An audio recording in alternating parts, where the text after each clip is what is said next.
Hello and welcome back to Kia World School podcast. This show is where we explore bigger ideas and inspiring stories for the future generation. And today we have a unique personality as our guest today, Miss Grace Choudhury. Hello ma'am, thank you so much for being there. Thank you so much for having me here. Our guest today has built an incredible career over 19 years, creating a unique bridge between the worlds of education and corporate life. Ms. Grace Choudhury is currently a senior quality analyst in the tech industry, but her journey includes being an English teacher, a corporate trainer, and communications leader. You have been into education and also in the corporate life. If you have to pick one which you loved working with, what would it be? Honestly speaking, corporate world is a much simpler world. And I had the same thought about school, working in it for a school. But then, the demands of a school are not the same as it used to be. Children are so fragile and a child doesn't know that tomorrow he can reach the moon or he can sit down and just paint and do some art on the sand. It is we who guide them and we who bring them up. So I did not learn what I wanted to learn, but I was taught what they thought was good enough that I should learn. But today's world, children, we want them to learn what is the right thing that can point them to the right direction. There's a, huge shift in the way education is coming up. That's maybe because of the technological advancements, social media, and nowadays it's artificial intelligence. If a child is truly interested in it, they need to first come, touch, feel, move ahead, learn about it. But if a child is not interested in that field, there's nothing much we can do. Of course, you have robotics. You have such classes now, they do so many all over. Let them get hands-on to feel and touch to understand what does it do. Parents taking a stand and helping the children is one side, and schools and teachers being the another shoulder for the children, right?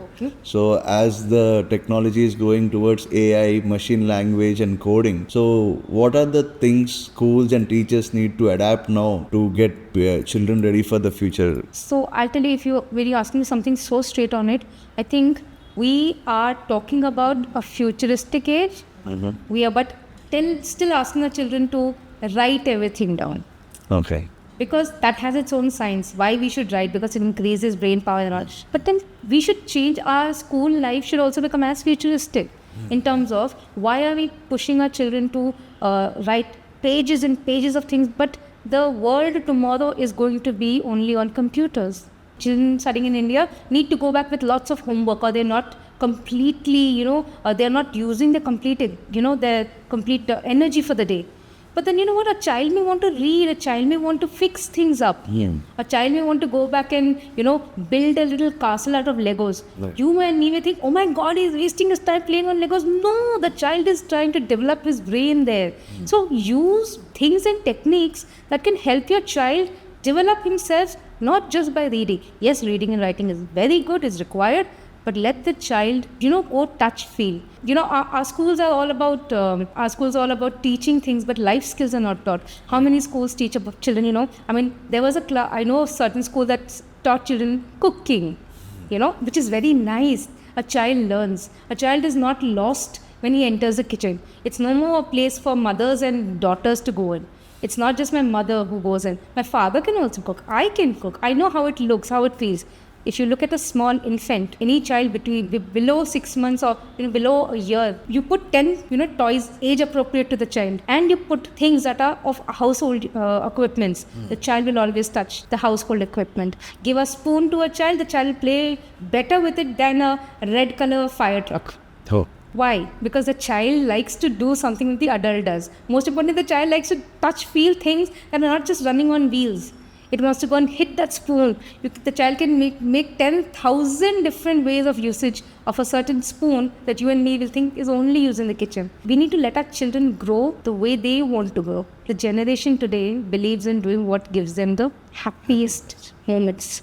I think schools should introduce a lot of these skills. Like, for smaller children, it could be something as small as maybe children are not able to handle big things, but planting trees. They'll get their hands dirty. They'll know what mud is all about. As they grow up, carpentry skills, if I say Japan for that matter, life skills is a huge part of their studying. That makes them realize what they want to do ahead. So, by saying life skills, can you define what life skills are you mentioning about? So as I told you, you know what, potting a plant. Letting the children learn, you know what, children don't know that their clothes will get dirty if they sit on the mud. But if you tell them, let's wear boots, if not boots also, let's wear an apron where your clothes don't get dirty, give them a little sand or a little mud in a nice big tray, tell them let's pot it together and this is how a tree grows. So they know what life is all about right from that. You go, throw it in the dustbin, and while something else is already around the dustbin, if you pick it and throw it, the next time the child sees it, the child will do. Okay? Likewise, there are so many things. Please, sorry, thank you. These are basic things we teach our children, not because it's a word, but because it's an emotion. If someone is hurt, we as educators, if we are strong-minded and we use very strong words when we admonish a child, we need to understand that classmates are seeing that. They'll either be scared to talk to you the next time, they will stop answering you the next time.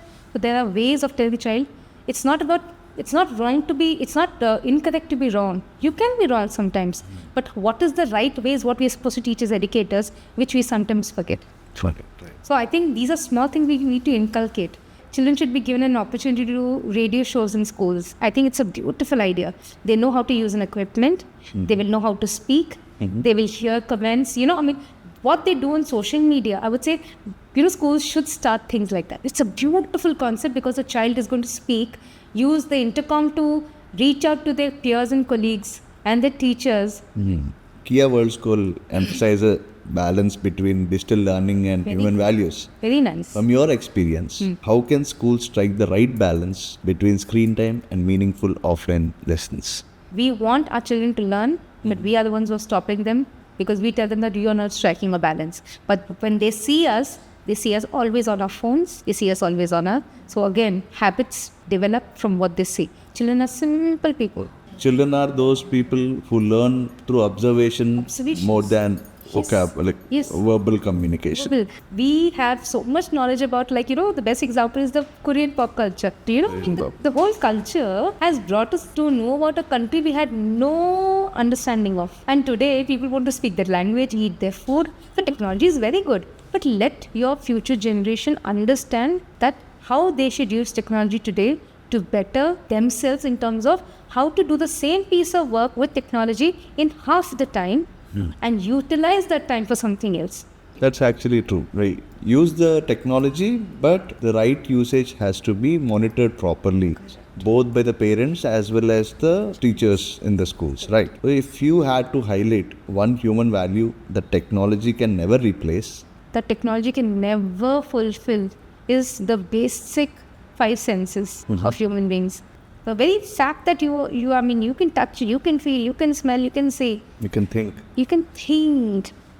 There are so many movies we see now where the robot has gone rogue. And finally, who stops it? The human brain, right? A human being will stop it. In every school, teachers and parents, everybody for that matter, should spend time telling your children that in the end of the day, there are certain human qualities that are very invaluable. How do you define those human qualities or human? See, compassion. Compassion is one. Okay. They've been told from very childhood, if you don't eat your food, doggy aake kaat lega. With the child out of the fear eats food. And the child grows up with the same thought. But in a school or in a place, they're told, you need to be compassionate. Don't hit plants. Don't hit animals. That compassion can only be, it's a very pure quality. Correct.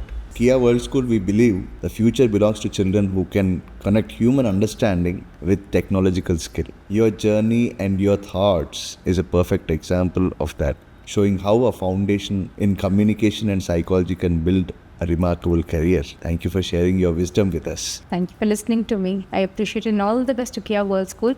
We hope that the generation that comes out of you, the students, are going to be really rulers of the world. We would love them to be that.